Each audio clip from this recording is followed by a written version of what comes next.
के लेक्चर बड़े लोगों ने देखे हैं, लेकिन उसके बाद उसके कोई खास व्यूज नहीं आ रहे। एनीवेज, तो मैं जो यहाँ पे पॉइंट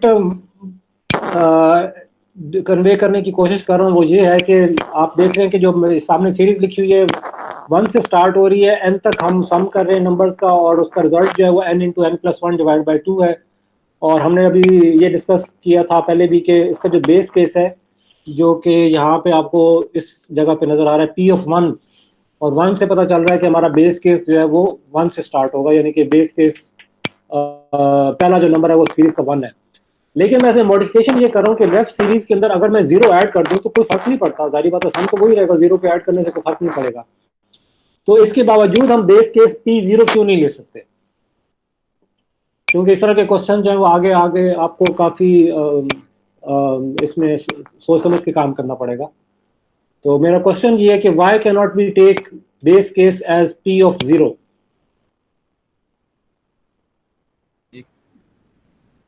सर वो 0 हाफ हो जाएगा, मतलब सम ऑफ 0 जो होगा। ठीक है, यानी कि अगर हम n की जगह पे 0 प्लेस करेंगे बेस केस में, तो that will turn out to be 0 into 0+1 divide by 2, और जब 0 मल्टीप्लाई होगा तो वो प्रैक्टिकली 0 हो जाएगा, हाफ भी नहीं रहेगा।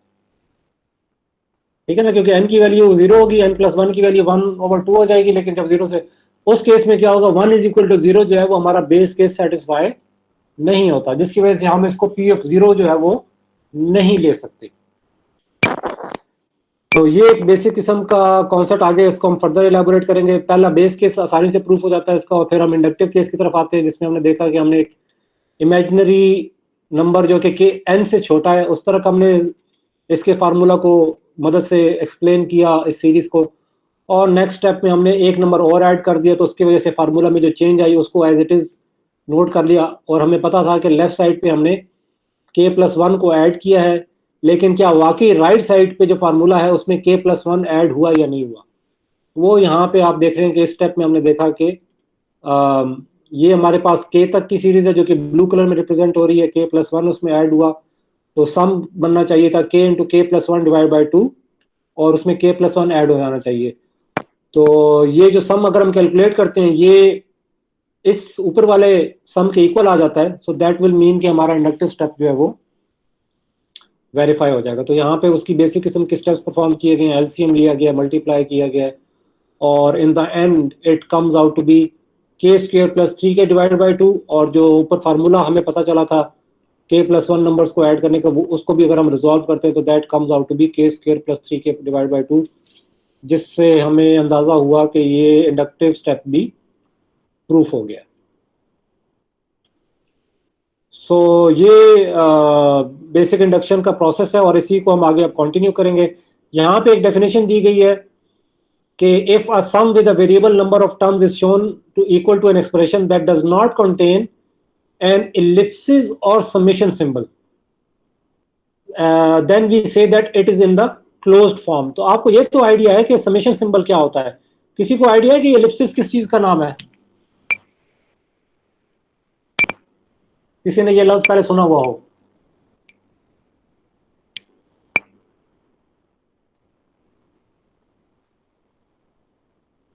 तो इसका मतलब है ये पहली दफा आपका इस सर सुना हुआ है, याद नहीं। वो किस 3 लोग डॉट्स किस कोर्स में सुना था? चलो इसे अंदाजा करते हैं। इंग्लिश में सर। किसमें? इंग्लिश में? इंग्लिश में, यस सर, पंक्चुएशन में। अच्छा सर मैथ्स में शायद 3-4 क्लास। इलिप्स, एक तो इलिप्स होती है, एक इक्लिप्स होता है, इक्लिप्स तो एक और चीज है, इलिप्स एक शेप होती है, ये इलिप्सिस है। तो बिल्कुल ठीक है, आप यानी कि मुझे अंदाजा था कि आप उन्हीं टर्म्स की तरफ जा रहे होंगे, उसमें कोई ऐसा इशू नहीं है। तो बेसिकली हल्का सा फर्क है, और जानबूझ के मैंने ये आपसे करवाया ताकि आपको ये एम्फेसाइज किया जा सके कि this is a different concept. तो बेसिकली इलिप्सिस जो है that is the name of these 3 dots, यानी कि जब हम ये 3 डॉट्स इस्तेमाल करते हैं जो कि आपको यहाँ पे सामने नजर आ रहे हैं नीचे, मैं इसको सिलेक्ट करने की कोशिश कर रहा हूँ लेकिन वो मुझे पीडीएफ व्यूअर अपना अलाउ नहीं कर रहा इसको सिलेक्ट करने का। तो ये जो 3 डॉट्स हैं, बल्कि नीचे वाले सिलेक्ट हो गए इस क्वेश्चन में, इन 3 डॉट्स को कहा जाता है इलिप्सिस, जो कि हम मैथ में स्टैंडर्ड इस्तेमाल करते हैं जब हमने वो एक पैटर्न को फॉलो ऑन करना हो तो उसके लिए। तो बेसिकली कहा यह जा रहा है कि अगर आप समेशन साइन नहीं इस्तेमाल करते और इन 3 डॉट्स को भी नहीं इस्तेमाल करते, यानी कि एलिप्सिस को भी नहीं इस्तेमाल करते, तो हम कहते हैं कि जो हमारा रिजल्टिंग फार्मूला है उसको हम कहेंगे कि that is in the closed form. तो ये जो अभी हमने एग्जांपल की है इसमें जो राइट हैंड साइड है this is a closed form, और जो लेफ्ट हैंड साइड है इसको हम कहेंगे कि ये क्लोज्ड फॉर्म नहीं है। ओपन फॉर्म नहीं कहेंगे क्योंकि ओपन फॉर्म का मतलब कुछ और हो जाएगा। तो फिलहाल हम कह रहे हैं कि ये जो राइट हैंड साइड का जो formula that is a closed form. So अगर इसके कॉन्टेक्स्ट में हमने कुछ लास्ट क्लास के एंड में इस तरह के कुछ क्वेश्चन किए थे, तो आई बिलीव पहले दो क्वेश्चन आर रिलेटिवली इजी, इनको हमने डिस्कस कर लिया था। तो एक थोड़ा सा डिफरेंट क्वेश्चन यहाँ पे गिवन है कि for integer h greater than equal to 2 how can we write this formula. इसमें अगर आप देखें तो यहाँ पे एलिप्सिस का इस्तेमाल हुआ हुआ है h-1 तक। तो हमें पहले n नंबर्स को ऐड करते हैं तो ये फार्मूला होगा। अगर हमने पहले h-1 नंबर्स को ऐड करना होगा तो उसको आप इस फार्मूला से कैसे मॉडिफाई करेंगे, यानी कि ये जो ऊपर फार्मूला है इसमें क्या चेंज लेकर आएंगे कि ये h-1 नंबर्स को ऐड करने का फार्मूला बन जाए। क्या कहेंगे इस बारे में? सर दोनों साइड्स पे -1 ऐड कर दें।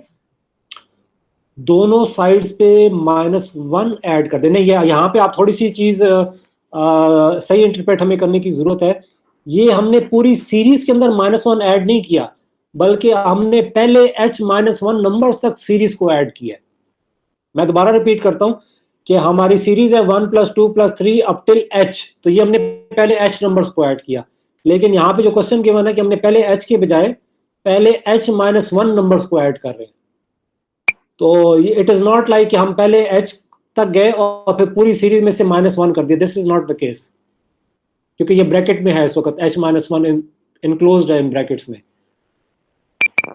तो अब हमने ये जो ऊपर वाला फार्मूला है ये पहले n नंबर्स तक का है, ये जो नीचे हमारे पास क्वेश्चन पूछा गया सीरीज ये h-1 नंबर्स की है। तो हमने इस फार्मूला को मॉडिफाई करके बताना है। फार्मूला में जिधर n है वहां पर n-1 डाल दें तो भी हो सकता है। ठीक है, ठीक है, ठीक है, फाइन। तो इसका मतलब ये हुआ कि यहाँ पे अगर आप देखेंगे तो वो सिंबल बेसिकली n की जगह पे n-1 कर दें या h की जगह पे h-1 कर दें। तो यहाँ पे आप देख रहे हैं कि h-1 इंटू h-1 + 1, क्योंकि वो n इंटू n + 1 था तो इसलिए +1 यहाँ पे अलग से, और उसके बाद आप देख रहे हैं कि बकाया सिंबल वैसी की वैसी है।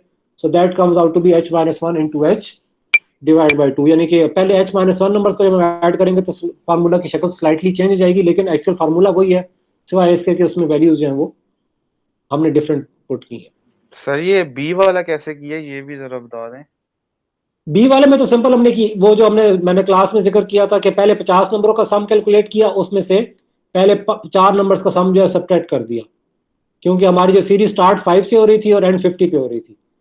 तो हमारे पास 1 से 50 का फार्मूला अवेलेबल है।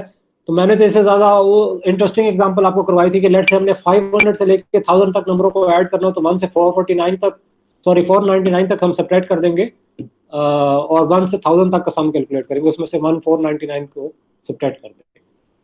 सही सर, याद आ गया, समझ आ गया। तो आपने मुझे शुरू की क्लासेस में जब हमने ये चैप्टर 5 स्टार्ट किया था जिक्र किया था कि आपको अर्थमेटिक सीरीज का भी पता है, ज्योमेट्रिक सीक्वेंस का भी पता है। तो ज्योमेट्रिक सीक्वेंस क्या होता है, किसी के ज़हन में हो जो आपने पुरानी चीजें पढ़ी हुई हैं?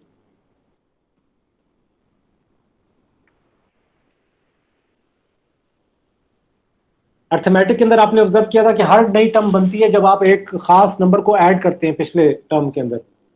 सर उसमें मल्टीप्लाई करके कुछ तो उसमें मल्टीप्लाई करके करते हैं, बिल्कुल ठीक।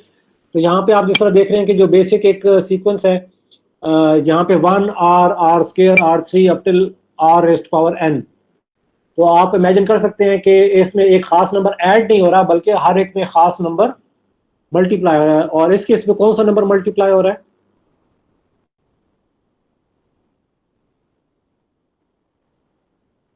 ये जो मैंने सीरीज हाईलाइट की हुई है, इसमें नई टर्म बनाने के लिए, अगली टर्म बनाने के लिए मुझे r⁻n को किससे मल्टीप्लाई करना पड़ेगा?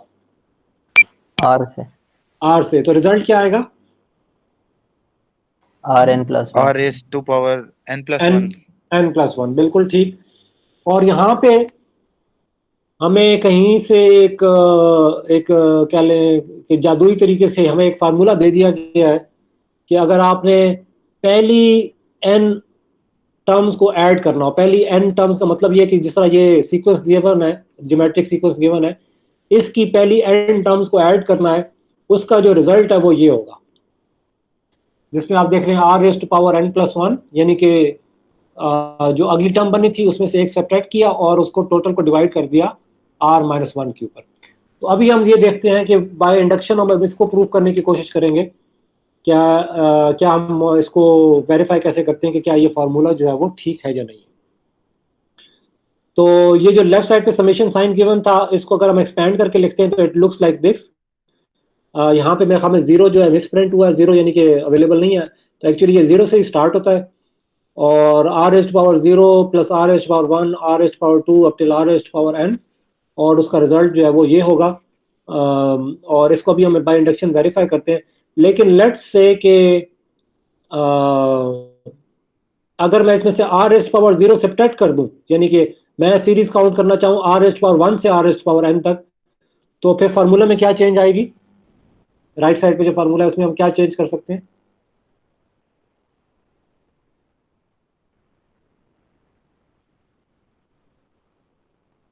शुड बी इजी, इतना मुश्किल नहीं होना चाहिए। क्वेश्चन ये है मेरा कि जो चीज मैंने हाईलाइट की हुई है मैं सिर्फ इस सीरीज का सम लेना चाहता हूं, जो पहली टर्म है उसको मैं इंक्लूड नहीं करना चाहता। तो फार्मूला में क्या चेंज होगा? फार्मूला माइनस वन कर दें, चलेंगे, गुड। तो यानी कि आपको बेसिक चीजें आपको क्लियर हो रही हैं, तो we can continue towards the induction proof by induction. यहाँ पे ये जो दूसरी उसकी सिनारियो यानी कि दूसरे आर एस पावर जीरो को वन की फॉर्म में लिखा गया था, तो वो भी यहाँ पे मेंशन कर दिया गया। सर So, ये अब मैं आता वैसे हूँ, ही है ना जैसे अभी वो जो बी पार्ट, वो जो दोबारा 5 बोले, मुझे समझ नहीं आई से, आपकी बात। सर ये उसी तरह ही है ना जैसे ऊपर अभी बी पार्ट था जो 5 से हाँ स्टार्ट जी, हो हाँ रहा जी, था। बिल्कुल बिल्कुल बिल्कुल, मैकेनिज्म वही है, लेकिन सर शर्त ये है कि वो फर्क ये है कि ऊपर जो है वो अर्थमेटिक सीरीज थी, यहाँ पे जो है ये ज्योमेट्रिक सीरीज है। ज्योमेट्रिक, सही। तो किसी को सीक्वेंस और सीरीज में फर्क पता हो? आई एम श्योर पता है, सिर्फ मैं एक बार वेरीफाई करना चाह रहा हूँ। सीक्वेंस और सीरीज में सीरीज सम होगा, बिल्कुल बिल्कुल ठीक है। तो ये जो हमारे पास जब हम ये सम के तौर पे नहीं लिखते तो उसको हम सीक्वेंस कहते हैं, और जब हम यहाँ पे सम के तौर पे लिख रहे हैं तो this is known as series.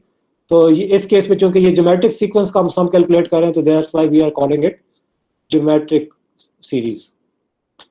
So अब मैं आता हूँ उसके ये बेसिकली इसका प्रूफ बाय इंडक्शन की बेसिक वर्किंग शो की गई है, तो मैं डायरेक्टली इसके प्रूफ पे आता हूँ कि इसको हम उसी दो स्टेप्स, बेस स्टेप और इंडक्टिव स्टेप की मदद से कैसे प्रूफ कर सकते हैं। तो इस केस में भी इंडक्टिव स्टेप, अगर आप यहाँ पे ये इसके मिसप्रिंट यहाँ पे क्लियर है, जीरो से स्टार्ट लिया जा रहा है, तो अब आप इसे गेस कर सकते हैं कि आपका जो इस केस में बेस केस बनेगा वो बनेगा पी ऑफ जीरो, ठीक है। और पी ऑफ जीरो का मतलब क्या होगा कि हमारी summation i is equal to zero से स्टार्ट होगी और मैक्सिमम एन की वैल्यू भी जीरो होगी, और यहाँ पे भी हम एन की वैल्यू भी जीरो ही प्लेस करेंगे। तो यहाँ पे आप देख रहे हैं कि ये पी ऑफ जीरो कैलकुलेट किया गया, आर रेस्ट पावर आई, और आई की वैल्यू अगर जीरो तो वो आर रेस्ट पावर जीरो ही बनेगा। और राइट हैंड साइड पे चूंकि एन प्लस वन था फार्मूला में, तो इसलिए zero plus one minus one divide by r minus one. तो आप इससे अंदाजा कर सकते हैं कि इस फार्मूला को सिंप्लीफाई किया जाए तो it turns out to be equal to one, और लेफ्ट साइड पे भी आर रेस्ट पावर जीरो ही बन रहा है, तो इसका मतलब ये होगा कि one is equal to one proof हो जाता है, जिसकी वजह से हम कहेंगे कि हमारा जो बेस केस है वो प्रूफ हो चुका है। तो दैट इज वेरी सिंपल उसी तरीके से। और अगर हम इसके इंडक्टिव स्टेप की तरफ जाते हैं तो उस इंडक्टिव स्टेप की स्टेटमेंट जिसको हम प्रूफ करने जा रहे हैं, जो कि हर इंडक्टिव स्टेप में यही स्टेटमेंट होगी, सिर्फ इस पर डिपेंड करेगा कि आप उस जो करंट क्वेश्चन है उसको उसकी इंडक्टिव स्टेटमेंट बनाते कैसे हैं।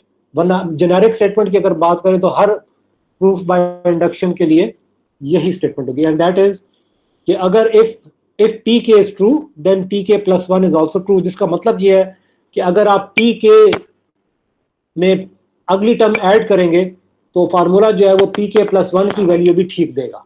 तो बेसिकली ये उसकी इंटरप्रिटेशन है जो कि जी क्वेश्चन। सर ये के वही वैल्यू होती है ना एन से जो एक पीछे वाली होती है? एक पीछे नहीं, एन से बहुत पीछे होती है। हम एन को तो बहुत बड़ा नंबर कंसिडर करते हैं, इन्फिनिटी की करीब। जी जी, मुझे आवाज आ रही है आपकी, आपको आ रही है मेरी आवाज? जी सर। सर मैं पूछ रहा हूँ कि ये के वही होती है ना जो एन से एक पीछे वाली टर्म होती है, उसे के हाँ, कहते हैं? एक पीछे नहीं, थोड़ा यानी कि इन द मिडल। एन हम इमेजिन करती है इन्फिनिटी के बहुत करीब नंबर। यहाँ पे जारी बात है इमेजिनेशन पे काम चल रहा है थोड़ा सा, तो I can I can imagine कि शायद अभी आप जितनी ज़्यादा प्रैक्टिस करेंगे उसके बाद आप अच्छी इमेजिनेशन कर सकेंगे। लेकिन n की वैल्यू जब हम इमेजिन करते हैं तो हम we are talking about something which is relatively closer to infinity, और k जो है वो काफ़ी पीछे, एक पीछे नहीं काफ़ी पीछे, समवेयर इन द मिडल। तो उस तो सर जो k+1 होता है तो वो हम्म। फिर n के इक्वल हम इमेजिन करते हैं कि उसका क्या होता नहीं है? नहीं, k+1 तो k से अगला नंबर होगा, यानी कि k और k+1 में दोनों में सिर्फ एक स्टेप का फर्क होना चाहिए, इसीलिए उसको सही, k+1। मतलब n से भी आगे है। n बहुत आगे है, k और k+1 दरमियान में है कहीं पे। सही सर, समझ आ गया। तो k और k+1 के दरमियान सिर्फ एक स्टेप का फर्क होना चाहिए। अलबत्ता k+1 से n तक हम इमेजिन करते हैं कि वो बहुत बड़ा फर्क होगा। जी सर, समझ आ गया। तो अब हम यहाँ पे इस इंडक्टिव स्टेप्स में आपको शो करता हूँ कि इंडक्टिव स्टेप यहाँ पे कैसे काम करेंगे। तो ये आप देख रहे हैं कि हमने उसी सीरीज का जो सम है, ज्योमेट्रिक सीरीज का सम, वो हमने n तक हमें गिवन था, हमने k के लिए लिखा, और हमने कोई खास इसमें ज्यादा सोचने की जरूरत नहीं है। जहां जहां पे n लिखा हुआ था वहां पे हमने k से रिप्लेस कर दिया और फार्मूला जो है वो हमारा p ऑफ k के लिए बन गया। अब हम p ऑफ k+1 बनाना चाहते हैं तो उसमें भी हम यही काम कर सकते हैं कि i is equal to 0 to k+1, और उसके बाद जो हमारा फार्मूला बनेगा उसमें भी जहां जहां पे n था, n की जगह पे हमने रिप्लेस कर दिया k+1। तो यहाँ पे आप देख रहे हैं कि n की जगह पे k+1 क्योंकि पहले से एक +1 मौजूद था, और इसको जब हम सिंप्लीफाई करेंगे तो ये बनेगा r⁻k+2 -1 डिवाइड बाय r-1। ये हमारे पास स्टेटमेंट बन गई जो यहाँ पे ब्लू पे विजिबल है p ऑफ k+1 की। अब जो इंडक्टिव स्टेप में है वो ये है कि हमें ये पता है कि लेफ्ट हैंड साइड पे जो k का सम है या k+1 का सम है, इन दोनों में क्या फर्क है ये हमें एग्जैक्टली पता है, क्योंकि हमने खुद वो वैल्यूज k और k+1 सिलेक्ट की है। सिर्फ हम अपने वेरीफाई ये करना है कि जो राइट हैंड साइड पे फार्मूला बना है क्या उसने भी उसी वैल्यू को इनकॉर्पोरेट किया है कि नहीं किया। यानी कि अगर हम कोई गेस वैसे करने की जरूरत नहीं है, कैलकुलेट करने की जरूरत है। कोई कैलकुलेट कर सकता है अपने ज़हन में कि ये जो दो सम है, एक सम है 0 से लेके k+1 और दूसरा सम है 0 से लेके k, इन दोनों के दरमियान अगर मैं सब्ट्रैक्ट करूं तो क्या रिजल्ट आएगा।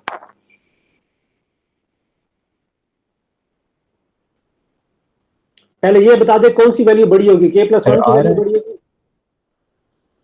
सॉरी आपकी बात दरमियान में कट गई, k+1 की वैल्यू बड़ी होगी या k की वैल्यू बड़ी होगी समेशन में।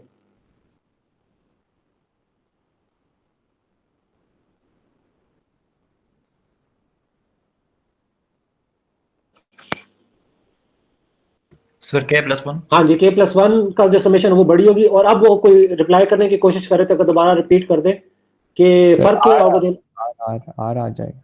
आर आएगा, अच्छा अच्छा। यहाँ पे अब आप थोड़ा सा एक चीज आपने जो थोड़ी सी मिस की है, बेसिकली आर नहीं है। अगर आप एक दफा फिर सोचें, नहीं तो मैं यहाँ पे उसको एक्सप्लेन करने की कोशिश करता हूँ यूजिंग जो टूल मेरे पास यहाँ पे अवेलेबल है।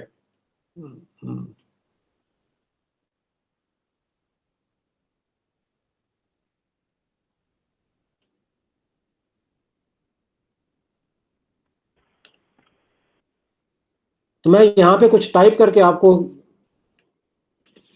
एक्सप्लेन करने की कोशिश करता हूँ कि आर का फर्क नहीं है। सो पहली टर्म क्या होती है इसकी 1, और यहाँ पे चूंकि मेरे पास अब लिमिटेड ऑप्शंस अवेलेबल हैं तो मुझे जो पावर का साइन है वो मैं कैप्स की मदद से शो करूंगा। तो उम्मीद है कि आप इससे पहले से वाकिफ हैं, तो ये आपके लिए इतनी एक नई चीज नहीं होगी। तो r⁻³ plus r⁻⁴ plus dot dot dot. तो ये हमारे पास एक सीरीज है, बल्कि मैं डॉट डॉट डॉट भी नहीं करता, पहली सीरीज में लिखता हूँ r⁻⁴ तक। और ये फॉर एग्जांपल मैंने एक बहुत ही छोटी एग्जांपल ले ली, k की वैल्यू 4 तक है। अब मैं k+1 तक जब लिखूंगा तो वो होगी r, बल्कि मैं अगर थोड़ी सी यहाँ पे शॉर्टकट इस्तेमाल करूं तो इसी को कॉपी कर लेता हूं। तो अगली टर्म क्या होगी k+1 के लिहाज से r⁻⁵ होगी। तो अब आप गैस करके बताएं, गैस क्या करना, दोबारा कैलकुलेट करके बताएं कि अगर मैं दूसरी सीरीज में से पहली सीरीज को सब्ट्रैक्ट करूंगा तो रिजल्ट क्या आएगा।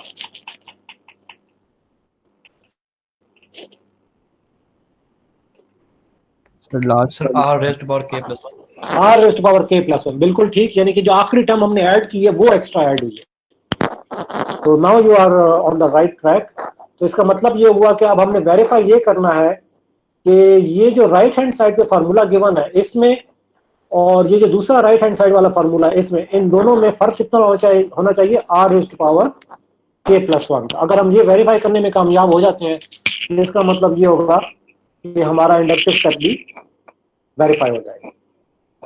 और यहाँ पे जो आगे स्टेप्स परफॉर्म किए गए वो इसी काम के लिए किए गए। यहाँ पे आप देख रहे हैं लिखा हुआ है कि हम 0 से लेके k+1, और तो हम सीरीज ले रहे हैं it is equal to 0 to k, और उसमें क्या ऐड कर रहे हैं r raised to power k+1। अगर इस कैलकुलेशन के बाद हमारा जो रिजल्ट आएगा वो इसी फार्मूला के इक्विवेलेंट है, ये जो ऊपर अभी हमने यहाँ पे मैंने हाईलाइट किया हुआ है, तो इससे हम ये शो करेंगे कि हमारा इंडक्टिव स्टेप जो वो वेरीफाई। अगर आप यहाँ पे देखते हैं कि आर आई की के तक की जो सीरीज थी वो यहाँ पे लिखी गई, साथ r raised to power k+1 किया गया। उसके बाद एलसीएम लिया गया दोनों का, नीचे r-1 एलसीएम बनता है। तो पहली टर्म के अंदर क्योंकि एलसीएम वही था तो कोई फर्क नहीं पड़ेगा, अलबत्ता दूसरी टर्म में क्योंकि एलसीएम डिनोमिनेटर में 1 था इसलिए एलसीएम r-1 मल्टीप्लाई हो जाएगा। और उसके बाद अगले स्टेप में अगर आप देखते हैं तो हमने प्रैक्टिकली यहाँ पे इसको एक्सपैंड कर दिया, यानी कि इन टर्म्स को मल्टीप्लाई किया, तो r into k+1 into r k+2, और -1 से मल्टीप्लाई करते हैं तो r k+1, और यहाँ पे आप देख रहे हैं कि ये r k+1 है, ये नेगेटिव का r k+1 है, ये कैंसिल आउट हो जाएंगे, और जो रिजल्ट आएगा that is r raised to power k+2 -1 divide by r-1, और जो कि हमारे जो ऊपर वाला फार्मूला जिसके हमने k+1 के लिए बनाया था उसके इक्वल आ गया, जिसकी वजह से कहेंगे कि हमारा ये जो फार्मूला है ये ठीक काम करेगा। तो वेरी सिमिलर टू दैट, कोई इसमें यानी कि कोई हमने नई टेक्निक नहीं लगाई सिवाय इसके कि पिछली दफा जो सीरीज थी वो हमारी अर्थमेटिक सीरीज थी, और इस दफा जिस सीरीज को हम इस्तेमाल कर रहे हैं वो ज्योमेट्रिक सीरीज। तो यहाँ तक किसी के ज़हन में कोई क्वेश्चन हो इससे पहले कि मैं आगे की तरफ हूँ?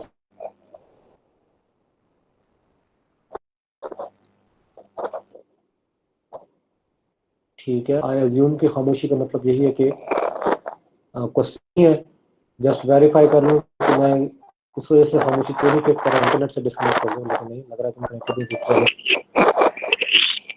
सो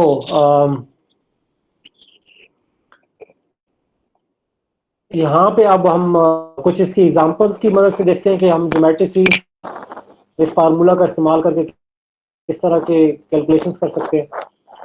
तो अगर यहाँ पे जाए तो पहली सीरीज हमें दी गई है जिसमें r की वैल्यू आप इमेजिन कर सकते हैं, मैं गलत इस्तेमाल करा, r की वैल्यू आप यहाँ से कैलकुलेट कर सकते हैं, बता सकते हैं r की वैल्यू क्या है, यानी कि जिस नंबर से मल्टीप्लाई कर रहे हैं।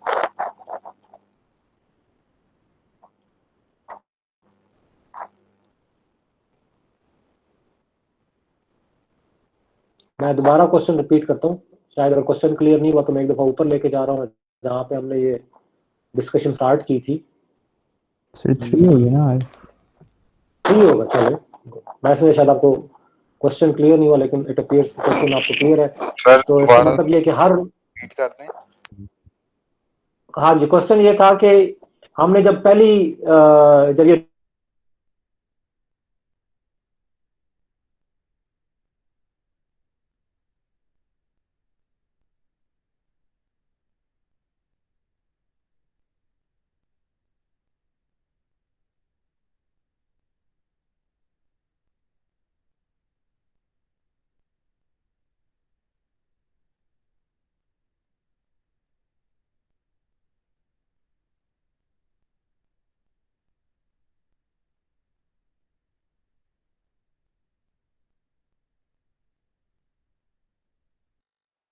सर डिस्कनेक्ट हो गया।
हाँ जी, कहाँ पे मैं डिस्कनेक्ट हुआ हूँ तो मुझे इंडिकेट कर सकता है?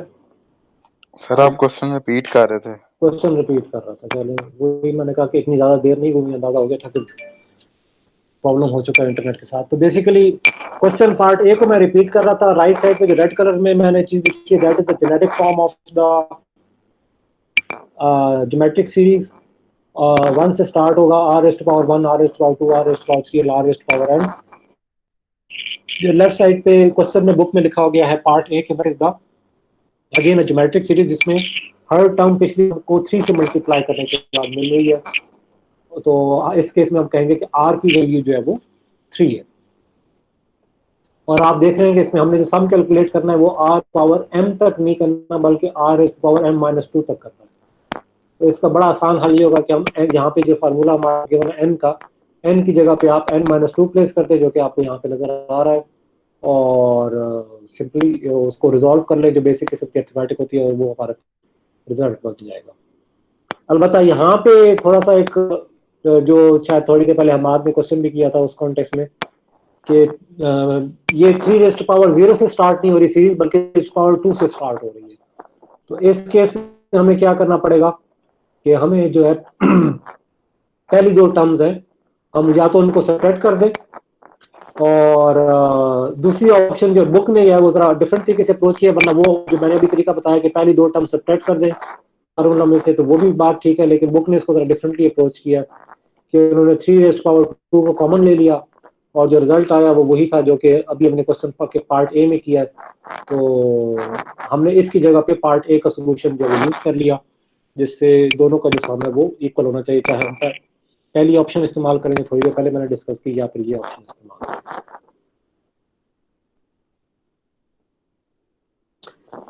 सो यहाँ पे जो अगला हम एक मॉडिफिकेशन करने लगे हैं, सिंपल किस्म की modification, nothing fancy about it, कि ये वो सीरीज है जिससे आप वाकिफ हैं, जिसको मैंने ऊपर रेड कलर में अभी खुद भी टाइप किया था। अगर इस पूरी सीरीज को हम r से मल्टीप्लाई कर देते हैं तो फर्क क्या आएगा कि पहली टर्म भी r में कन्वर्ट हो जाएगी और पूरी सीरीज जो है वो सम का जो है वो n की बजाय n+1 पे होगा। और अगर हम इन दो सीरीज को आपस में सब्ट्रैक्ट करेंगे तो यहाँ पे आप देख सकते हैं कि इनको सब्ट्रैक्ट करने से जो लेफ्ट साइड पे चीज बचेगी दैट विल बी, यहाँ पे आप देख रहे हैं rs माइनस sn, और राइट हैंड साइड पे आप देख रहे हैं कि it will turn out to be, यहाँ पे अगर देखा जाए तो rn raised to power +1, और उसमें से हम सब्ट्रैक्ट करेंगे -1, क्योंकि ये एक टर्म है जो कि कैंसिल आउट नहीं होगी, बकाया तमाम टर्म्स जो है वो ये वाली टर्म्स यहाँ की टर्म्स के साथ कैंसिल हो जाएंगी। तो बेसिकली हम यानी कि ये इसका भी आप आगे आप जाके देखिए, इसका भी हम इस्तेमाल भी करते हैं। तो इससे आप देख रहे हैं कि हम इसको अगर फर्दर रिजॉल्व करते हैं तो एस एन की वैल्यू अगर मैं यहाँ से कैलकुलेट करना चाहता हूँ, यानी कि यहाँ पे आप देख रहे हैं एस एन यहाँ पे गिवन है, और जो एस एन का फार्मूला अगर मैं प्लेस करता हूँ तो उससे रिजल्ट जो है वो मैच करेगा। तो ये बेसिकली एक बेसिक किस्म की मैनिपुलेशन है जिसका अभी तक हमने इसका इस्तेमाल जो है वो अभी हम कुछ आगे जो एक्सरसाइज है उसमें करते हैं।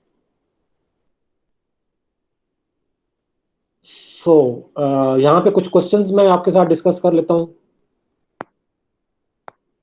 तो यहाँ पे ये देखते हैं, ये पहला क्वेश्चन क्या कहता है, use the technique illustrated at the beginning of the section to show that the statements in a and b are true. So यहाँ पे आप देख रहे हैं कि ये एक स्टेटमेंट गिवन है, इफ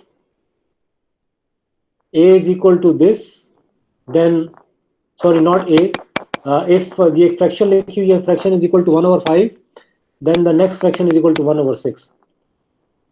और दूसरी स्टेटमेंट में भी एक और स्टेटमेंट दी गई है। तो ये पार्ट जो है इसको मैंने इतना फोकस प्रॉब्ली नहीं किया कि अगर इस तरह की स्टेटमेंट्स गिवन हो तो उनको हम कैसे ट्रू कर सकते हैं। तो इसके लिए we can simply start at the 5.2। जरा देखते हैं कि उधर ऐसी ये बिल्कुल यहाँ पे कोई ऐसी बात की गई है, तो जरा इसको समझने की कोशिश करते हैं कि यहाँ पे क्या बात हो रही है।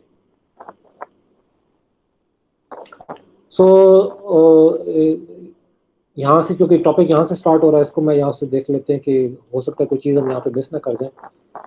Discovery of new mathematical facts often occurs through experimentation with examples, but mathematical induction as proof technique is not inductive but deductive.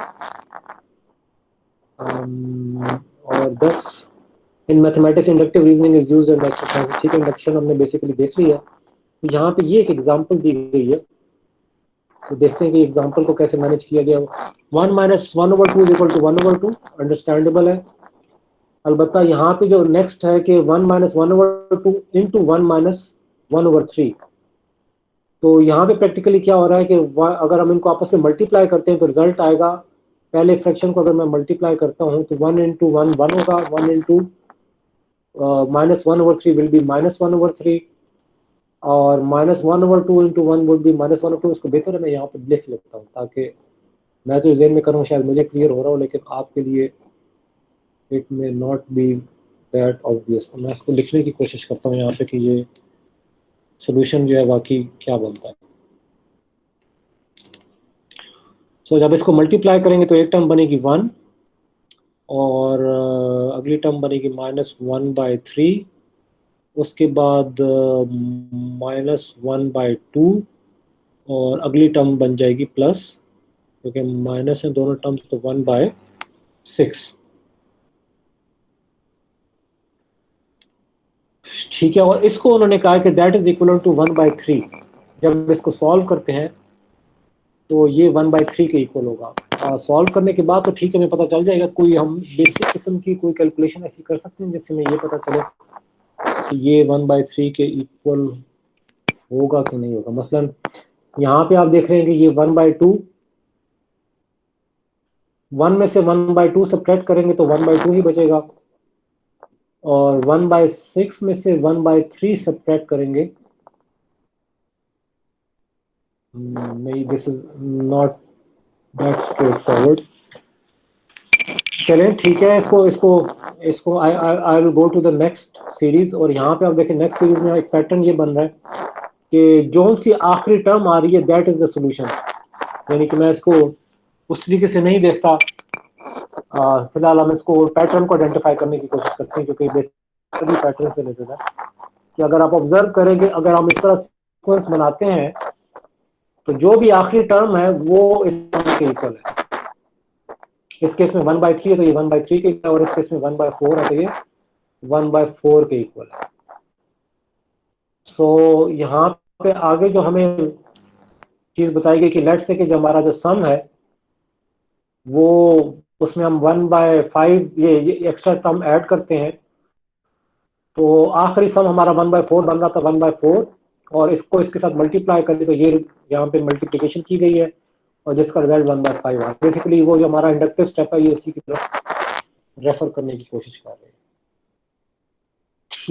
ठीक है. तो अगर इस सेंस में मैं दोबारा क्वेश्चन नंबर 1 को दोबारा हम देखते हैं कि आखिर पे अगर हम फोकस करते हैं तो वो उसके लिहाज से क्या बात हो रही है.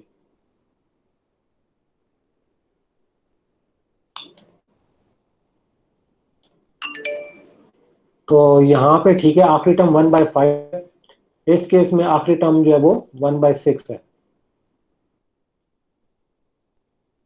और इस केस में आखिरी टर्म 1/6 है, और इस केस में आखिरी टर्म 1/7 है. बिल्कुल ठीक है ये बात. तो अब हमने क्वेश्चन में क्या एम है हमारा कि हमने कहना है कि ये दोनों की दोनों स्टेटमेंट्स हैं ये ट्रू हैं. दोनों स्टेटमेंट्स ट्रू होने का मतलब क्या है कि ये जो स्टेटमेंट लिखी गई है this is written in the form of an implication. मैं यहाँ पे आपको रिकॉल करने के लिए कि हम बेसिकली किस तरह इसको देख लें, तो ये पहली स्टेटमेंट भी P इम्प्लाइज क्यू है, और जो क्वेश्चन बी पार्ट क्वेश्चन 1 के पार्ट बी में जो गिवन है वो भी P इम्प्लाइज क्यू की फॉर्म में गिवन है. तो P इम्प्लाइज क्यू कब रिटर्न ट्रू करता है? जब दोनों ट्रू हो या दोनों फॉल्स हो. और तीसरी ऑप्शन क्या थी जिसमें ये ट्रू रिटर्न करेगा?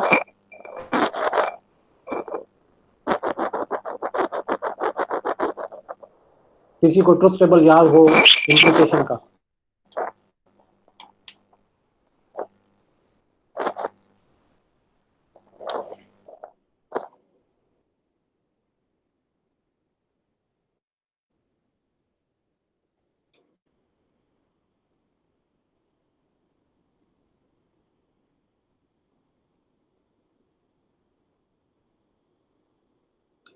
ट्रूथ टेबल भूल गया, मैं डिस्कनेक्ट हो चुका हूँ, मुझे लग रहा है कि मैं डिस्कनेक्ट नहीं हुआ।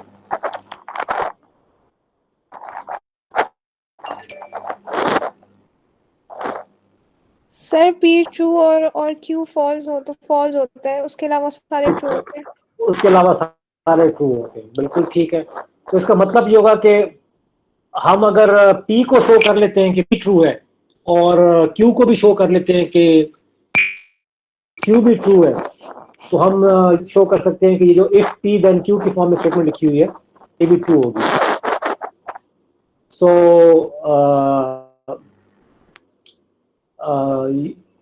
अगर हमने पहली स्टेटमेंट को ट्रू हो तो हम लेट्स से कि पूरी की पूरी कैलकुलेशंस करते हैं। पूरी कैलकुलेशन से मुराद क्या है कि सारे एलसीएम लेके सारा कुछ उसको कैलकुलेट करते हैं, और अगर हम उसको प्रूफ करने में कामयाब हो जाते हैं और उसका रिजल्ट 1/5 आता है, तो जब हम Q की तरफ आएंगे तो Q में हमें ये सारे स्टेप दोबारा करने की जरूरत नहीं है, बल्कि हम क्या करेंगे 1/5 को मल्टीप्लाई कर देते हैं। ये जो आखिरी टर्म यहाँ पे बन रही है 1 × 1 - 1 × 1/6, तो अगर 1/5 को इस टर्म के साथ मल्टीप्लाई करते हैं तो अगर उसका रिजल्ट 1/6 आ जाता है तो इससे हम कहेंगे कि P भी ट्रू है और Q भी ट्रू है, और जिसकी बेसिस पे हम कहेंगे ये पूरी की पूरी स्टेटमेंट भी ट्रू है।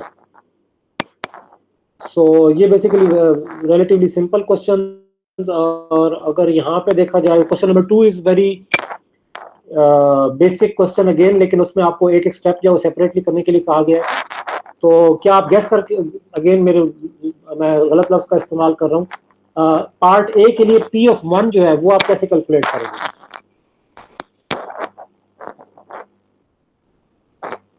P(1) कैलकुलेट करने का मतलब क्या होगा? और फिर बाद में ये भी पूछा गया कि P(1) की वैल्यू ट्रू है या नहीं है। बेस केस की बात हो रही है, बिल्कुल ठीक है। तो P(1) की स्टेटमेंट क्या होगी? मैं क्या यहाँ पे लिखूं तो that will represent P(1)? Sir n² के बजाय 1² ठीक है, n की जगह पे 1 लिख देंगे, 1² हो जाएगा। लेफ्ट साइड पे क्या लिखेंगे?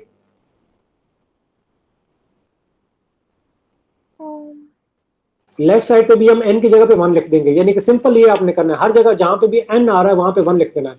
अगर लेफ्ट साइड पे आप 1 n की जगह पे 1 लिखते हैं तो वो बनेगा 2 × 1 - 1, जिसका रिजल्ट 1 ही आएगा। जिससे आपको आप ये कहेंगे कि हम सिर्फ लेफ्ट साइड पे एक ही टर्म को इंक्लूड कर रहे हैं, यानी कि पहली टर्म को, और चूंकि 1 = 1², जिससे हम कहेंगे कि P(1) इज ट्रू। और सिमिलरली P(k) आप लिख सकते हैं। P(k) आप कैसे लिखेंगे कि n की जगह पे आप k लिख देंगे तो वो P(k) बन जाएगा। फिर P(k + 1) लिखने के लिए हम बेसिकली करेंगे कि n की जगह पे k + 1 लिख देंगे। सो मैं यहाँ पे इस क्वेश्चन को सॉल्व करने की कोशिश करता हूँ। अगेन इस वक्त मेरे पास अनफॉर्चुनेटली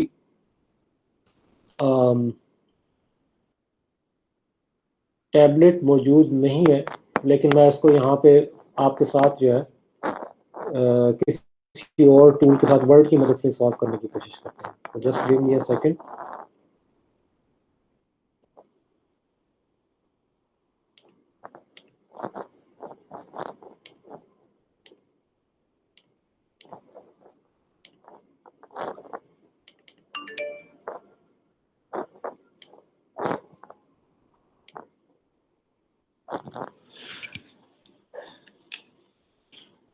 सो पहले मैं क्वेश्चन को एक दफा दोबारा देख लूं। तो हम पहले ऑड नंबर्स की बात कर रहे हैं, और ऑड नंबर्स आपको पता है कि वो 2 के मल्टीपल और उसमें एक सब्ट्रैक्ट करें तो वो उससे वो बन सकते हैं।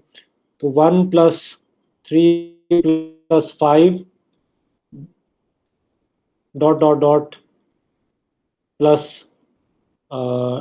2n - 1, और इसके साथ में ब्रैकेट का इस्तेमाल करना चाहिए, अदरवाइज कंफ्यूजन जनरेट हो सकती है। इज इक्वल टू, इसका रिजल्ट क्या होगा? n² के इक्वल होगा। तो चूंकि यहाँ पे वर्ड में मेरे पास बेहतर फॉर्मेटिंग की सहूलत मौजूद है तो आई कैन बेहतर तरीके से यहाँ पे हम रिप्रेजेंट कर सकते हैं।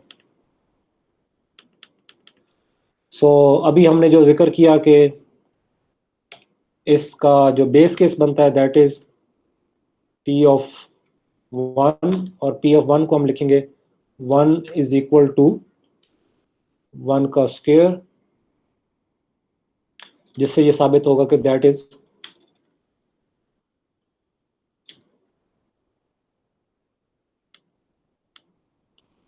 दैट इज ट्रू, क्योंकि 1 इज इक्वल टू 1 का स्क्वायर, तो इसको हम ट्रू कहेंगे। उसके बाद मैं लिखता हूँ पी ऑफ के। तो पी ऑफ के लिखने के लिए तरीकाकार ये होगा कि 1 plus 3 plus 5 plus dot dot dot plus, अब n की जगह पे मैंने k का इस्तेमाल करना है। बेसिकली सिंपली कोई ज़्यादा उसमें चेंजेस नहीं है, तो 2k माइनस 1, और उसका रिजल्ट क्या होगा? कोई मुझे बता सकता है कि इक्वल मुझे किसके इक्वल लिखना चाहिए? मैंने सिंपली n की जगह पे k लिख दिया। k प्लस 1 का स्क्वायर। k प्लस 1 का स्क्वायर अगले स्टेप में हमें जाना पड़ेगा। आप यानी कि ठीक सोच रहे हैं, गलत नहीं सोच रहे, लेकिन इस स्टेज के ऊपर हमने सिंपली k का स्क्वायर लिखना है, क्योंकि यहाँ पे n का स्क्वायर था, मैंने से रिप्लेस। सॉरी, मैं समझा k प्लस 1 ऐड कर। हाँ जी, अब अगले स्टेप में बिल्कुल हम k प्लस 1 करेंगे, और उसका 1 प्लस 3 प्लस 5, यहाँ पे टैब जो है वो डिफरेंट हो गई है, मैं ज़रा उसको मैच कर लूँ ताकि उसके साथ आए, जो कि शायद इतनी आसानी से नहीं आएगा, लेकिन चलें ठीक है। प्लस डॉट डॉट डॉट, और यहाँ पे अब ये जो स्टेप है इसको आपने एहतियात से देखना है, क्योंकि मैंने k की जगह पे k प्लस 1 लिखना है। तो मैं यहाँ पे लिखूंगा 2 इंटू k प्लस 1 और माइनस 1, क्योंकि प्रैक्टिकली मैंने क्या किया, k की जगह पे k प्लस 1 को रिप्लेस किया। तो इस वजह से मुझे अभी ये मैं रिजॉल्व करूंगा तो उससे ये इसकी शक्ल चेंज हो जाएगी, लेकिन इसलिए मैंने यहाँ पे ये एक्स्ट्रा स्टेप किया है। और राइट हैंड साइड पे आप मुझे कोई बताएगा आपने क्या कहा था, k प्लस 1 का स्क्वायर या k प्लस 1 का होल स्क्वायर? k प्लस 1 का होल स्क्वायर। होल स्क्वायर, बिल्कुल ठीक है। k प्लस 1 का होल स्क्वायर, क्योंकि हमने k को k प्लस 1 से रिप्लेस किया है, जिसकी वजह से we will have to do like this. So अब मैं इसी स्टेटमेंट को सिंप्लीफाई कर रहा हूँ, यहाँ पे इसको फर्दर एलेबोरेट। सर ये जो दूसरी सीरीज है, जी, दूसरी से मुराद कौन सी है? सर जिसमें 1 इनपुट किया n की जगह, तो सर इसका आंसर 1 कैसे आता है? इसका आंसर कुछ और नंबर नहीं होना चाहिए, इंफिनिटी टाइप नंबर? आप किस सीरीज की बात कर रहे हैं? मैं ये जो पहला स्टेप बेस स्टेप की है उसकी, या किसी और सीरीज की बात कर रहे हैं? मुझे क्लियर नहीं हुआ आपका क्वेश्चन। सर जिसमें ये p, जी सर बेस स्टेप जिसमें ये ट्रू आया है। हाँ, अब इसमें देखें ना, हमने पी ऑफ 1 कैलकुलेट किया। पी ऑफ 1 का मतलब ये है कि n की जगह पे 1 रख दिया। जब n की जगह पे 1 रखते हैं तो इसका रिजल्ट क्या आएगा? 2 इंटू 1, 2 माइनस 1, 1। तो इसका मतलब है 2 में से 1 सब्ट्रैक्ट करते हैं 1 ही बनता है। तो इसका मतलब ये है कि हम 1 से आगे पहुंचे ही नहीं है, यानी कि पहला नंबर के बाद हमारी लिमिट खत्म हो गई, क्योंकि n की वैल्यू 1 थी। हम इस सीरीज में पहले नंबर के अलावा दूसरा नंबर जनरेट नहीं कर पाए, तो जिसकी वजह से ये जो 1 है ये पहला 1 है यहाँ वाला, और राइट साइड पे जो n स्क्वायर है वो 1 को स्क्वायर, क्योंकि हमने n को 1 प्लेस किया था, और it happen to be the case कि वो दोनों इक्वल आ गए, जिसकी वजह से हमने कहा कि ये ट्रू है। ठीक सर, समझ आ गई। तो अब मैं यहाँ पे ये स्टेप कर रहा हूँ, अगर मैं 2 को मल्टीप्लाई कर देता हूँ तो 2k प्लस 2 हो जाएगा। यहाँ पे इसको ब्रैकेट में मुझे लिखना चाहिए 2k प्लस 2, और इसी को अगर मैं यहाँ पे दोबारा पेस्ट करता हूँ तो इसको अगर मैं एक्सपेंड कर दूँ तो ये क्या हो जाएगा, 2k प्लस 2 माइनस 1। और अब आप इमेजिन कर सकते हैं इसका रिजल्ट जो होगा 2k प्लस 2 माइनस 1 था, तो इसका रिजल्ट क्या होगा? मैं दोबारा एक इसका रिजल्ट तो मुझे बता सकता है, यहाँ पे इस फ्रैक्शन को मैं सॉल्व कर रहा हूँ, तो इसका रिजल्ट आ जाएगा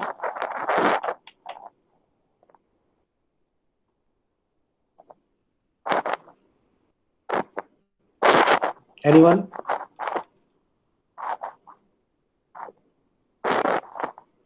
बेसिकली ये 2k प्लस 1 हो जाएगा। अब आपने यहाँ पे नोट करें कि ये जो हमारी ट्रांसफॉर्मेशन के बाद pk प्लस 1 बना है, इसमें ये जो टर्म है ये ओरिजिनल फार्मूला से डिफरेंट बनी है ये ठीक, इसमें कोई गलती नहीं है, लेकिन आपको हाईलाइट करके ये बताना जरूरी है कि ओरिजिनल फार्मूला में 2n माइनस 1 था, लेकिन जब हमने k प्लस 1 के लिए बनाया तो वो 2k प्लस 1 बन गया, जो कि बात ठीक भी है कि 2n प्लस 1 के बाद अगला जो ऑड नंबर होगा वो होगा 2n प्लस 1, ये that is the next odd number. So अब मैं यहाँ पे कैलकुलेट करता हूँ कि अगर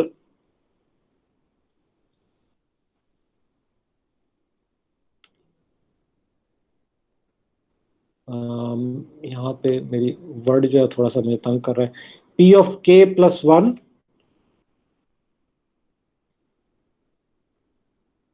और उसमें से अगर सब्ट्रैक्ट कर देता हूँ पी ऑफ के, तो इसका रिजल्ट क्या आना चाहिए, कोई बता सकता है?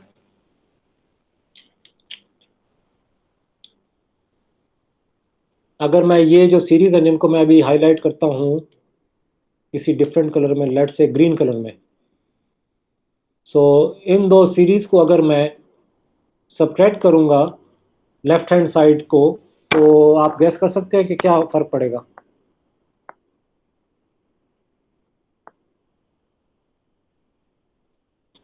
तो यहाँ पे हमारे पास आखिरी जो नंबर है वो है 2k - 1 और यहाँ पे जो है वो आखिरी नंबर है 2k + 1, तो इसका जो रिजल्ट होगा that will be equal to 2k + 1 होगा। सही सही। ठीक है, क्योंकि यहाँ पे 2k + 1 से जो पिछला नंबर था वो था 2k - 1, और चूंकि हमने उसमें एक ऑड नंबर और ऐड कर दिया था जिसकी वजह से वो जो अगला नंबर बना वो 2k + 1 बना, तो जाहिर बात है दोनों सीरीज के अंदर जो एक ही नंबर का फर्क है दैट इज 2k + 1। सो अब मेरे पास जो फार्मूला है मैं उसके साथ मैच करता हूँ, क्या फार्मूला में भी यही चीज हुई है कि नहीं हुई। तो p ऑफ k + 1 जो कि यहाँ पे मैं एक और डिफरेंट कलर इस्तेमाल करता हूँ ताकि आपको उसमें कंफ्यूजन ना हो, तो ये जो ब्लू कलर में मैं जिनको हाईलाइट कर रहा हूँ इनको अब मैं कैलकुलेट करता हूँ। तो k + 1 का होल स्क्वायर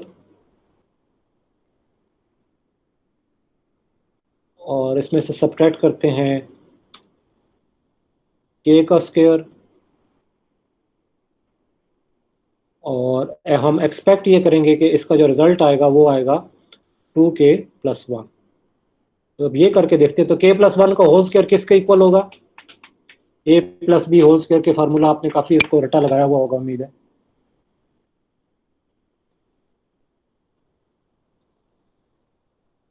एनीबॉडी जो कि k + 1 का होल स्क्वायर मेरे लिए एक्सपेंड करके बता दें।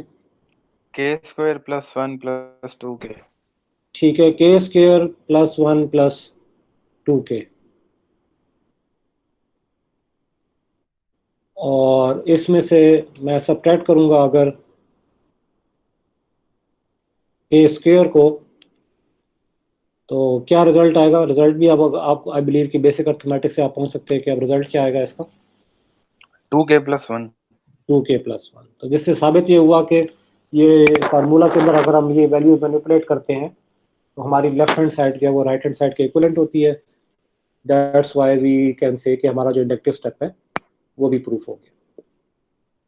तो आपको अंदाजा हो गया होगा कि बेसिक कॉन्सेप्ट एक जैसा ही है, और सिवाय इसके कि आपने उन मुख्तलिफ सीरीज के लिहाज से उस फार्मूला को अडॉप्ट करना होगा। अगर आप अगला क्वेश्चन देखते हैं तो उसमें भी एक डिफरेंट किस्म की सीरीज है, उसमें जैसे सम ऑफ फर्स्ट n स्क्वायर्स, और उसका फार्मूला भी गिवन है n × n + 1 × 2n + 1 / 6। Similar procedure है, p ऑफ 1 बनाना है, p ऑफ k बनाना है, p ऑफ k + बनाना है, और मैथमेटिकल इंडक्शन में अगर आपने प्रूफ करना है कि ये फार्मूला इन दोनों के डिफरेंस से वेरीफाई होता है कि नहीं होता। क्वेश्चन नंबर 4 थोड़ा सा डिफरेंट इस वजह से है कि इसमें जो लेफ्ट साइड पे यहाँ पे पहले आपको सम एलिप्सिस की फॉर्म में दिया जाता था, यहाँ पे समेशन की फॉर्म में दिया गया। आप इसको भी एक्सपेंड करके सम बना सकते हैं और इसके ऊपर भी वही प्रोसेस जो है वो कंटिन्यू करना है।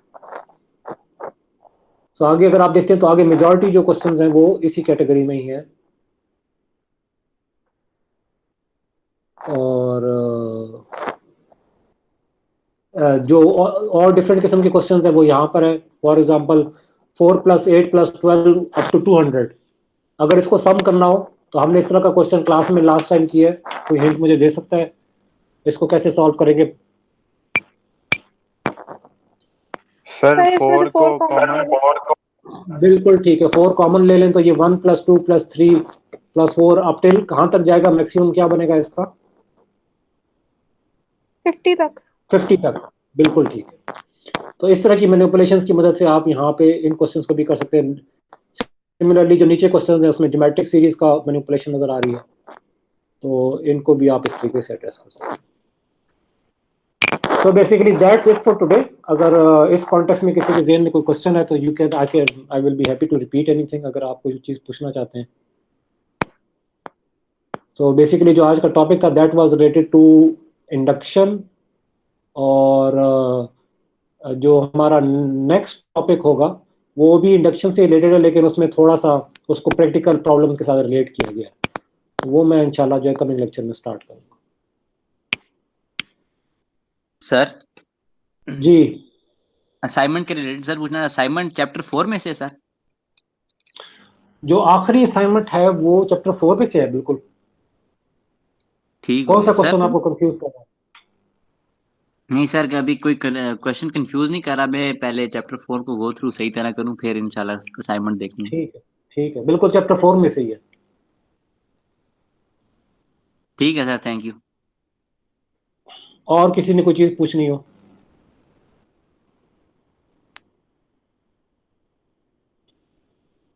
चलेंगे, if there are no further question, thank you very much. फिर इंशाल्लाह आपके साथ ऑनलाइन ही नेक्स्ट क्या कमिंग मंडे को मुलाकात होगी। Thank you very much. अल्लाह हाफिज़ सर।